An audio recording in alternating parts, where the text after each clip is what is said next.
everybody. Welcome, Pastor Don Brock, Gateway. Not even, you guys go by Gateway Church or Gateway Baptist Church now? Depends on what kind of mood I'm in. You're in a pink mood today. You're wearing your Easter colors already. We're 3 weeks from Easter, 2.5. Yeah, two more Sundays. 2 more Sundays. Yeah. That's exciting. For people who don't know you, a lot of our listeners don't know you at all. Mm-hmm. We have listeners from, by the way, you don't even know this, Australia, Canada. We're reaching pretty far right now. Yeah. That's fantastic. I think we got one in like Poland or Iceland. Wow, that's pretty amazing. Cool. For people who don't know you, before we get talking about our subject today, give people the cliff notes of just who you are. You do have an impressive background, so don't shy away from that, but let people know who you are. Well, I'm from North Carolina and I went to NC State. Big loss yesterday. Yeah. The women. There was.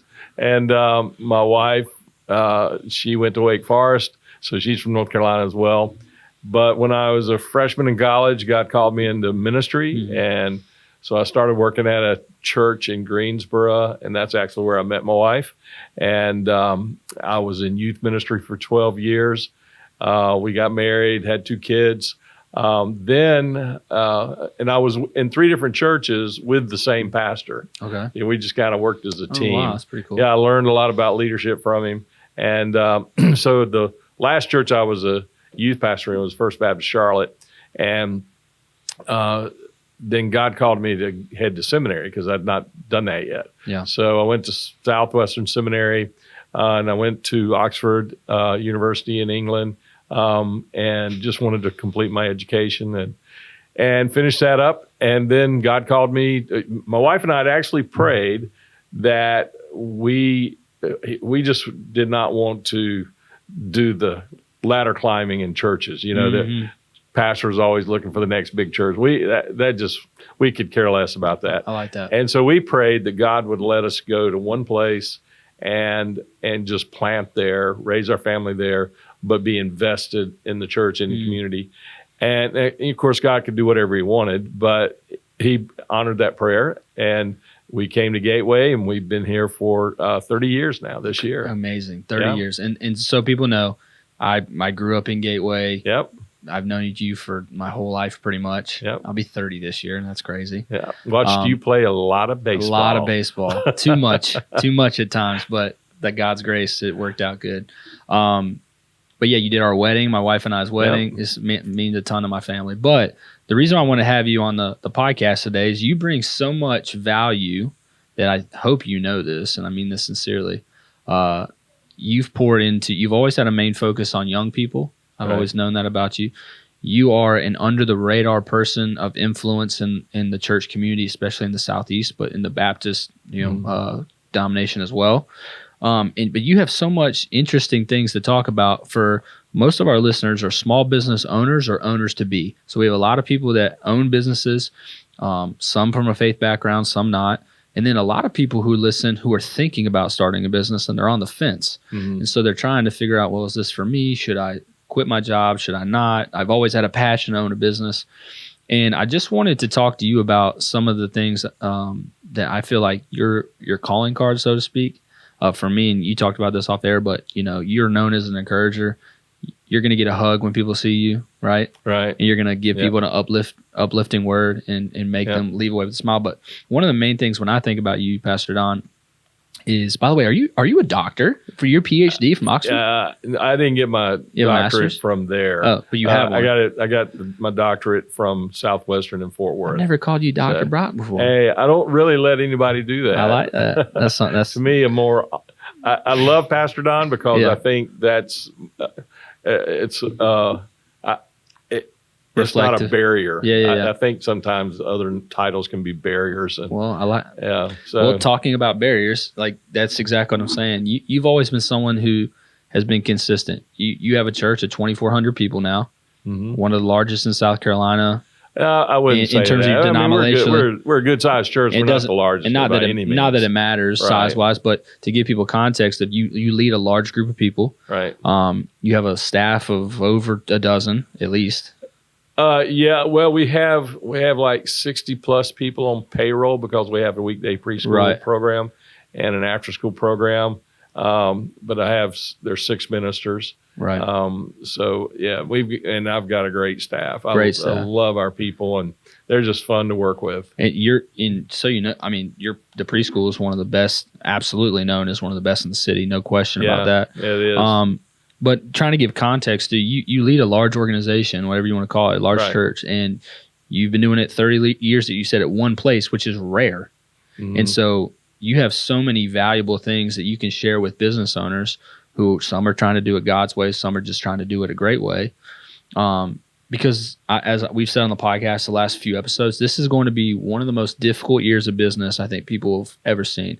I don't think it's going to be as devastating, but difficult, meaning Right. just stressful, strenuous, Right. challenges left and right, things we haven't seen that we're trying to maneuver through.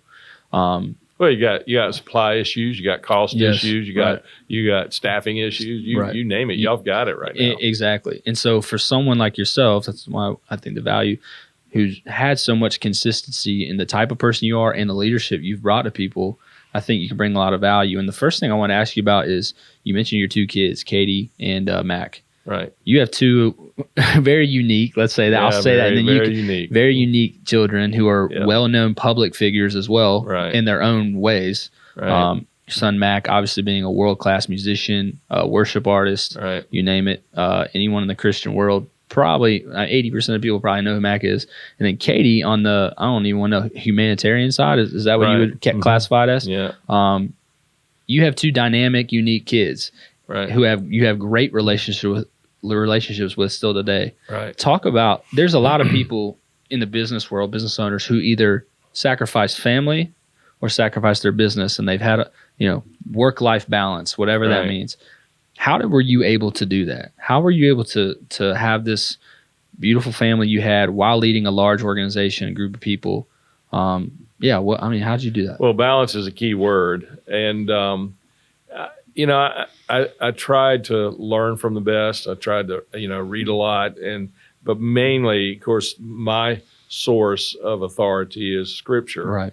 and I was just keenly aware of this is what God expects of me. And I'm thankful that the Bible is very honest about human nature. And so we see some parenting that were massive failures in Scripture, and then we see some that were great. And so I tried to learn from Scripture those principles. And balance is always a key word. I have a spouse, and this is massive too. My wife's incredible. She is. Amazing. She's not afraid of anything. She's not afraid to try anything, and she's just incredible. And that's why my kids are the way they are. They are because they had the mom they did. I would say having a spouse that believed in what I was doing, and we were a team. Same accord. Right. And so we were on the same page, and we were committed to the same things. But because if you don't have that, then when things aren't fun at home, then you're gonna choose to stay at the office more. Oh, yeah. Because you don't want to go home and face that. Right. And you can be successful over here trying to create a life for your kids and your family, but you don't have a life with your kids or family. Right. And so if especially in my work, if things aren't good at home, it shows up at church. And it shows. I mean, I have to be authentic at the house. Right. Because if I stand up, there are a lot of statistics about kids who grow up in church in homes of pastors. And one of the reasons why so many pastor kids walk away from the faith is they could see the inconsistency. Dad gets up there and preaches these amazing sermons, but that's not the dad at home. Yeah, the hypocrisy drove them mad. That's right. Yeah. Absolutely. And they would walk away from church. And I think the same thing can be said with business owners. Is they were a great leader and a great boss to their employees, but a terrible father or whatever at home. Absolutely. Yeah, I hear that a lot from. I'm in some business groups and I do some consulting, and people who listen to the show message us, and I'm nervous for that for the community. You have hundreds of business owners who've been in your church throughout the years. Kind of, can you hit on that? Like, is there a couple scenarios where you this successful business owner in the eyes of the community, in the eyes of his family, had the boat, had the house, but his family crumbled. You have a couple, without names, obviously, in particular, that could bring some context to that? I have too many names. That's the sad part. I would see guys be incredibly successful and would get all the toys and all the stuff that goes with it, but then wound up having nobody to share it with. Oh, man. Because at the end of the day, the kids were about, Dad, I want a relationship with you. Yeah. And there, I've had some people tell me, I wish I'd never, bought that or spent all my time trying to acquire those things, because my kids really wanted me to just play ball with them in the backyard. And that would have accomplished a lot more, because what happens, especially with successful guys, they want to compensate for the time they're not with their family by expensive toys or nice things, and you're actually doing more damage than you are good with that. It doesn't feel that way in your brain, because the world says success climb the ladder, when the Bible in reality is spend time on the ground, so to speak. That's right. Well, you just said something very important. Where do you get your definitions from? Right. You can. Yeah. If you get your definitions from the world, the definitions are always changing. I mean, that's one thing. The world is so inconsistent. It's always changing. Right. And in fact, the Bible talks about the fact that we live in a world where good is called evil and evil is called good. Yeah. And we live in a world where if it makes you feel good, then it's okay for you. But the Bible's very different. The Bible's very clear about things. And he tells us a lot about what love is and what love is not. 1 Corinthians 13, the great love chapter. Right. And the very first word that the Bible uses to describe love is patient. Yeah.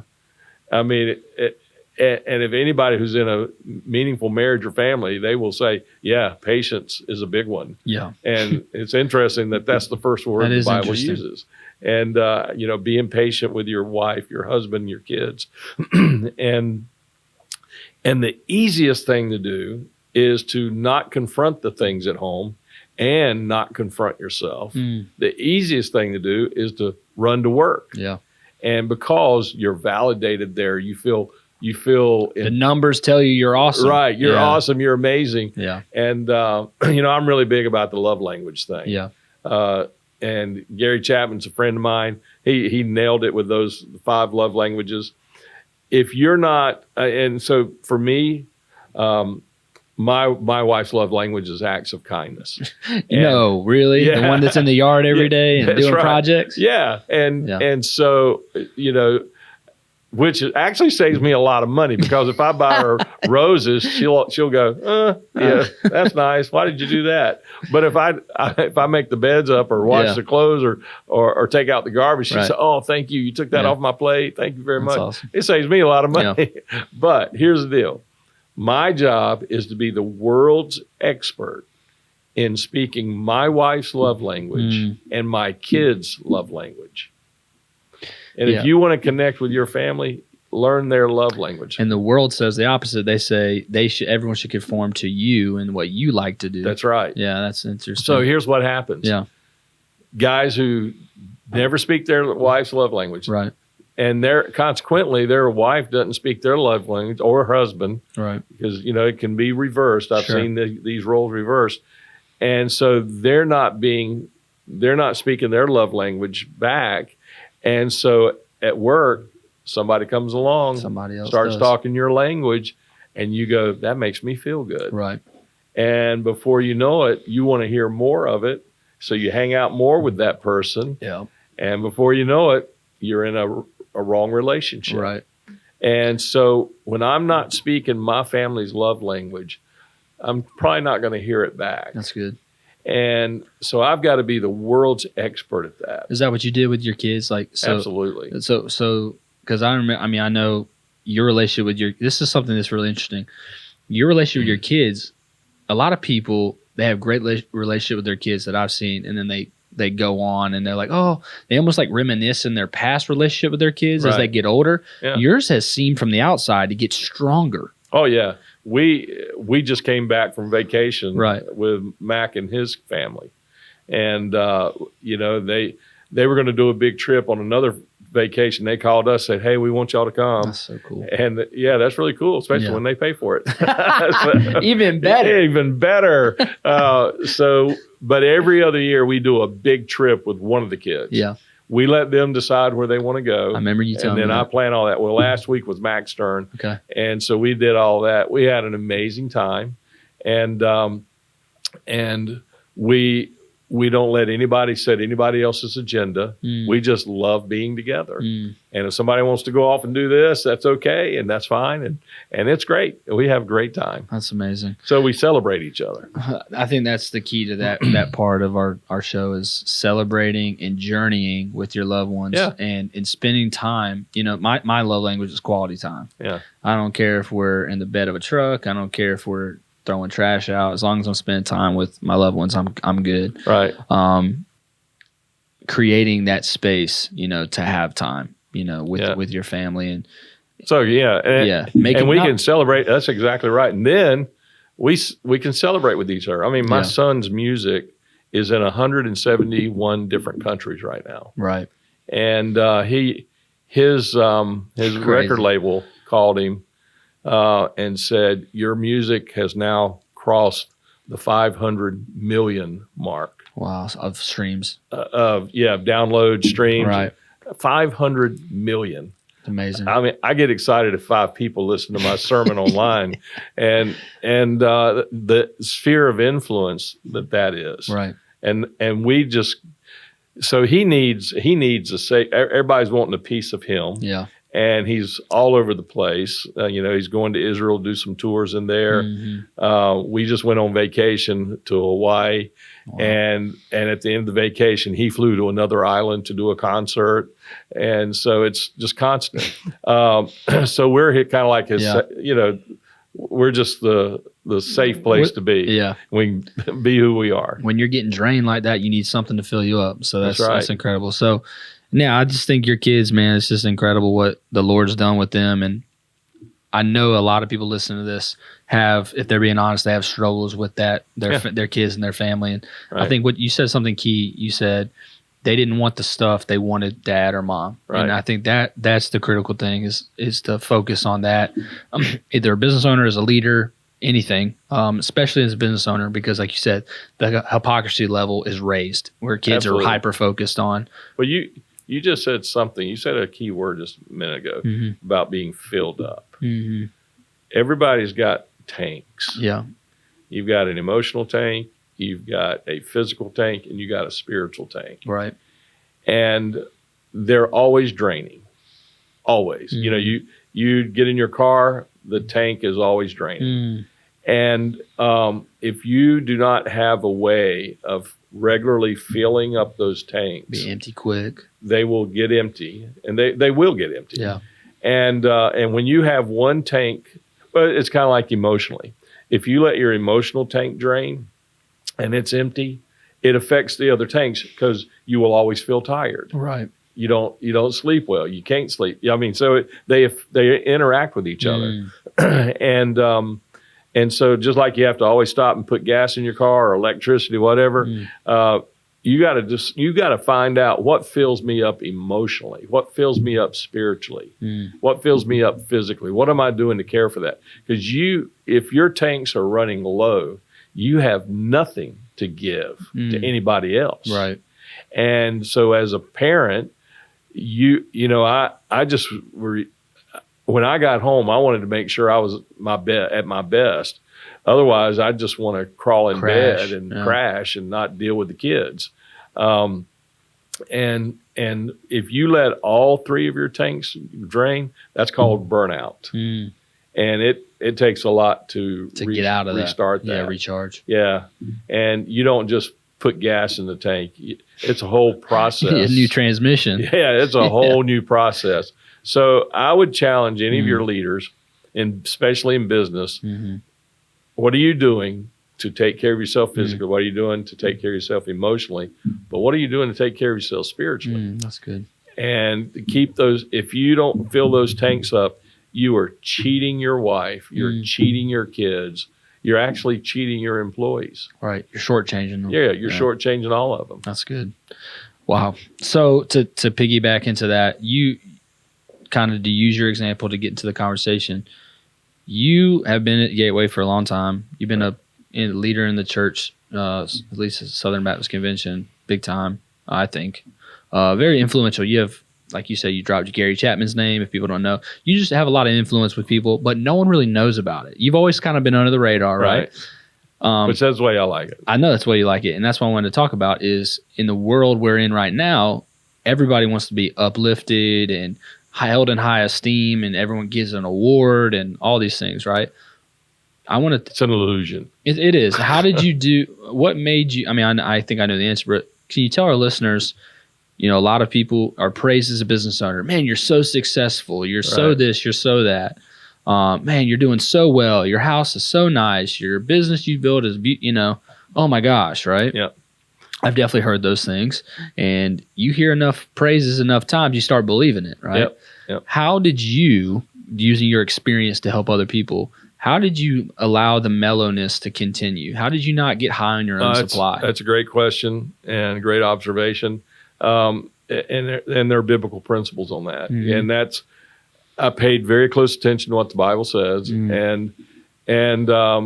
And I'm not going to get the references right, but basically, the Bible says the moment you get praise from man for something, that's all you're going to get. And God says what you do in secret, he will reward you. I love that. And but what you do for show, forget it. And Jesus talked about the guy praying on the street corner so everybody could hear him, or the person, the big money bag giver at church so that everybody can see all the money he's given. Right. And he put his name on a building. Yeah, that means nothing. And so at Gateway, there's not a name on any building. I was going to bring that up. I knew that. I know you've talked about that from the stage. Yeah. That there's not a relic. There's not a chair. Yeah. Like a lot of churches or organizations have you can buy the rights to something. Right. You guys, I remember you talking about from the stage, you never allowed that because you didn't want it to be about a person. That's right. There's one pedestal at Gateway and it's occupied. And his name is Jesus. I love that. And that's it. And so you got to, I believed that doing things to get patted on the back by man or to get man's recognition is a quick, cheap thrill that does not last. It will not sustain you, and it's an illusion.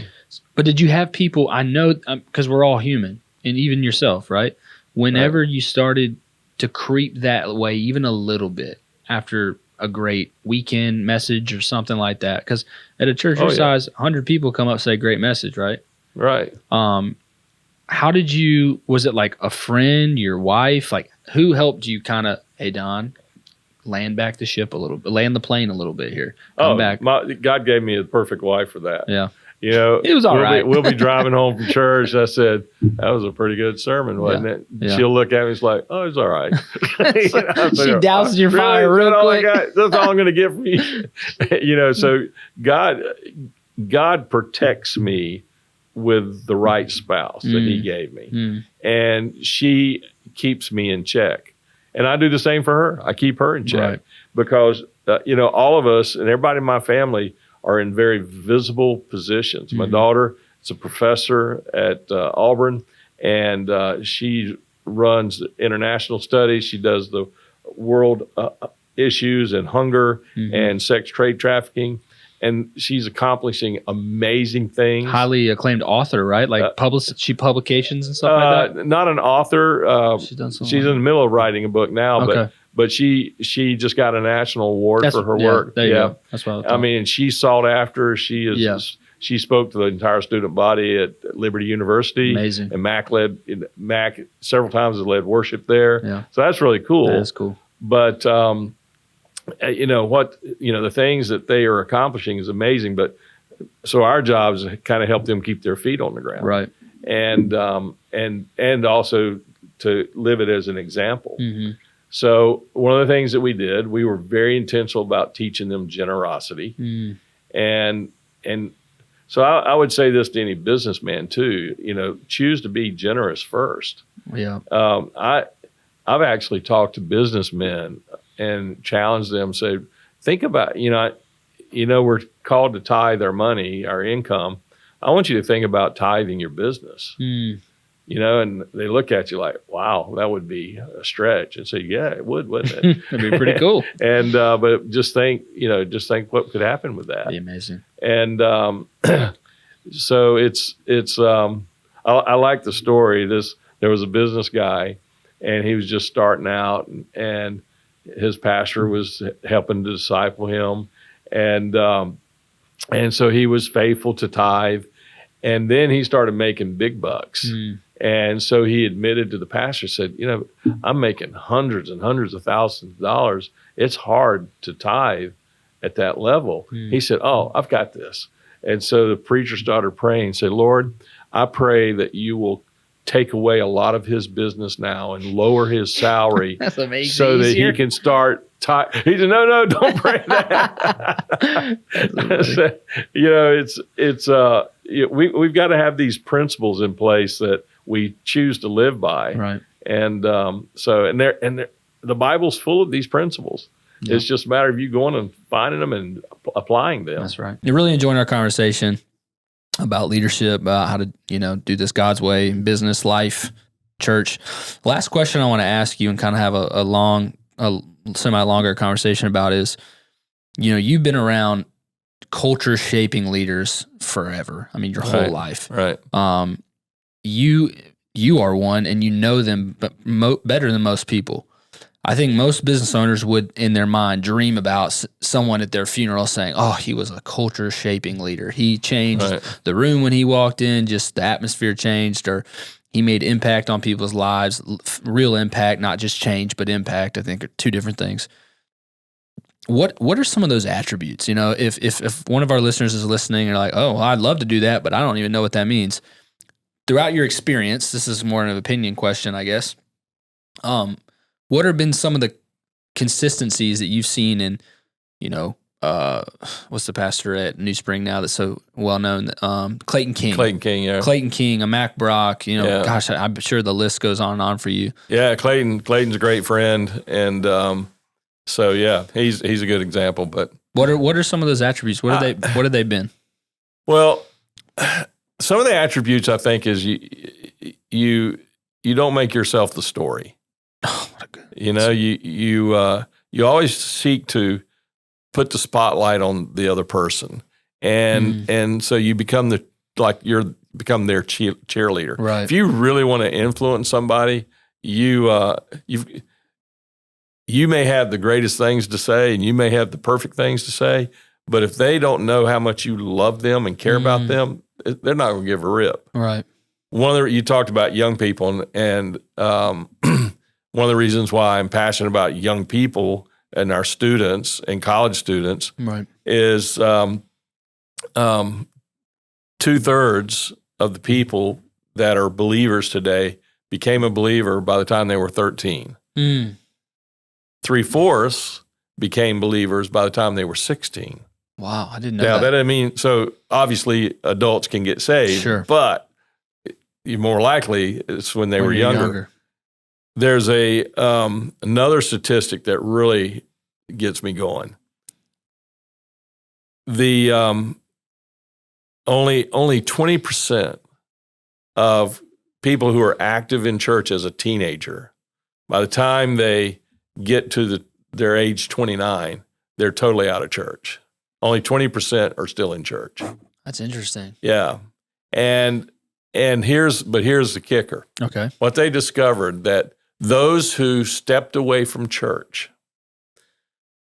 90% of them did not like their senior pastor.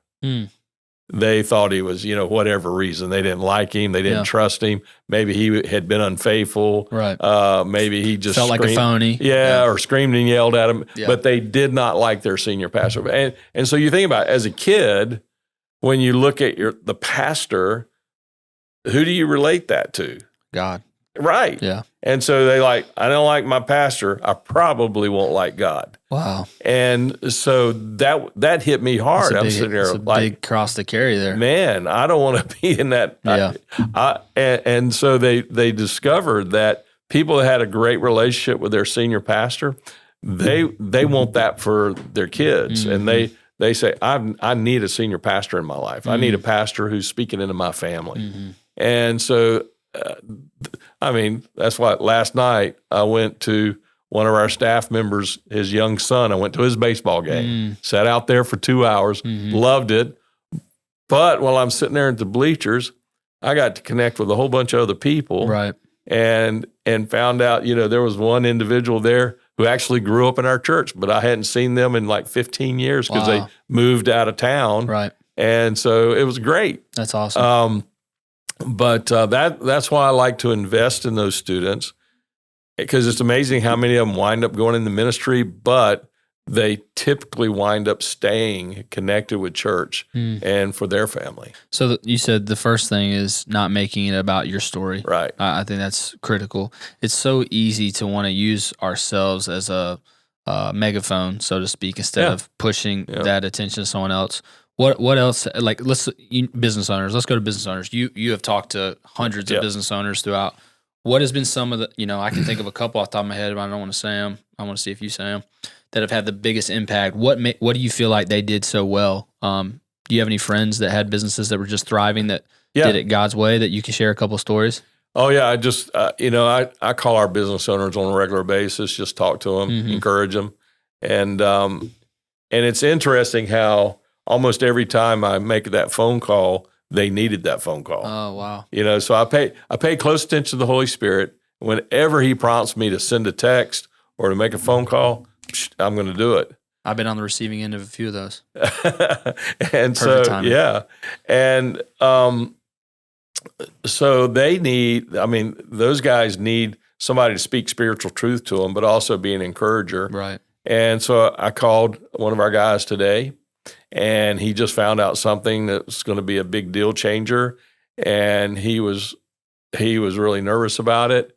And here's what I said to him. I said, dude, you are so good at this. You can do it in your sleep. And he went, yeah, you're right. I really can.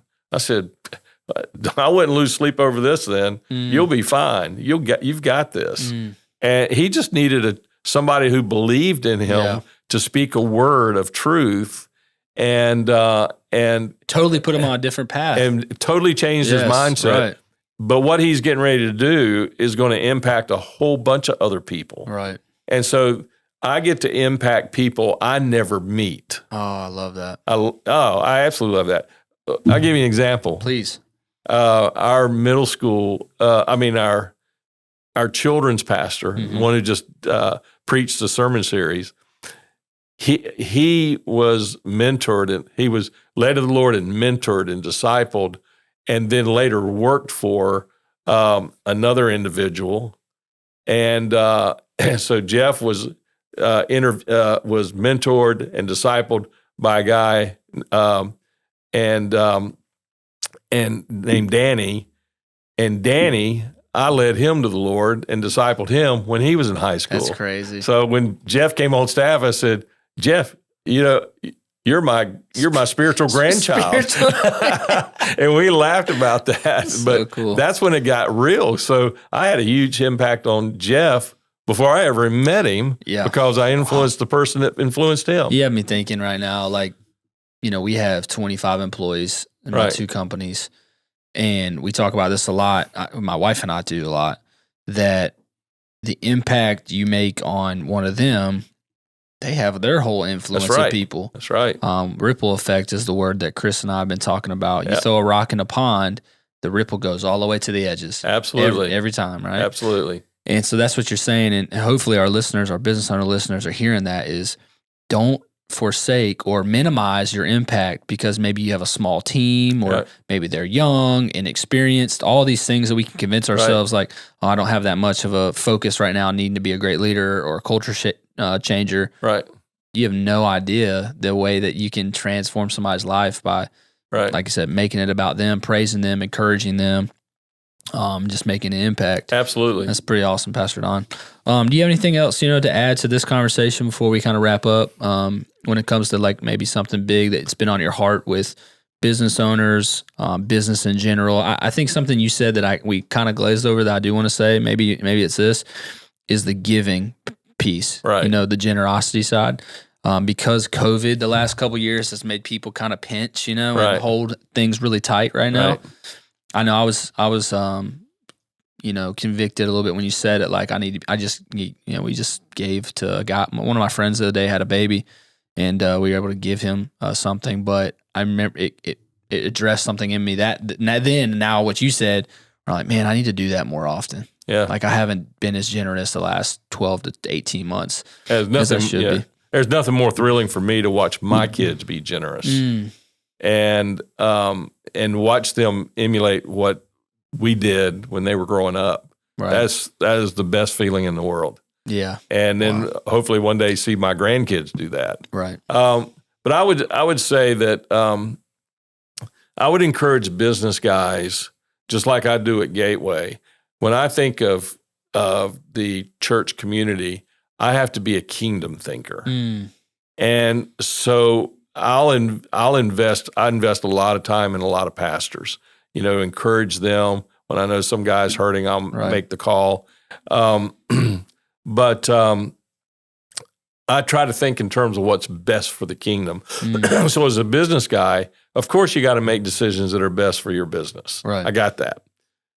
But sometimes you've got to think beyond that and say, I've got this guy over here and he's doing a good job, but I really know that he would flourish if he went and worked for this company or would get in this kind of position. Right. His skill set, he would be, and I don't have that position here, he would flourish over here. Now that's being a kingdom thinker. Right, you're not being selfish. That's right. Yeah. You're actually making a decision what's best for the individual. If your employees know that you care about them that much, that you want to see them flourish, even if it means that you train them in such a way and they get hired by somebody else, recruited. Yeah, but you're influencing a life. That's pretty awesome.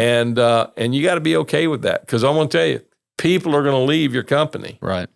And that's just reality. People are going to leave. But I say to myself, and I say to our staff regularly, we're all interims. Even though I've been the pastor for 30 years, I'm still an interim. Right. There's an end date at some point. Because somebody else is going to be the pastor. Right. And somebody else is going to have your company, or at least the day you die, somebody else will. But you're a short-term caregiver, steward. Steward, yeah. That's the word the Bible uses. You're a steward. God has entrusted you with a certain amount of skills and talents and resources, and he's expecting a return on his investment. That's right. They say in a group I'm in, they say that, what is the business owner asking of you today? Meaning, what is Jesus? He's the one that really owns your business. Absolutely. You're just a manager. You're a glorified manager. Right. And that's a great attitude. Yeah. And what's he really asking of us? So to have that posture and have that mindset, I think is critical. So Pastor Don, this has been a dream for me, man. You know how much you mean to me and my family. I appreciate you so much and love you. And I am so proud of you. I'm excited what God's doing with you. And God, I want to tell you a little prophesy. Okay. God's going to use this. This is really a ministry. It is. You got the business side of it, but it's a ministry. And God's going to use this to influence a whole bunch of people. And a lot of them you'll never meet. Amen. Right. And that's okay. That's right. And that's totally okay. Right. Well, thank you for your time so much today. People can find this. We're going to share it with you on Instagram, Facebook, podcasts everywhere. Is there a place people can find your sermons? If I wanted to plug your sermons, if people want to listen to our you, website, gatewaybc.com. Perfect. And all the past sermons are in there. You can even listen to Jeff's sermon series that we just preached, which he did an amazing job. Yep. It was all about being content and contentment, and he nailed it. He did good for this time right now. Yeah, it is. Anyways, thank you so much, Pastor Don. Thanks for being on the podcast, and we'll be there next time, guys. See you next time.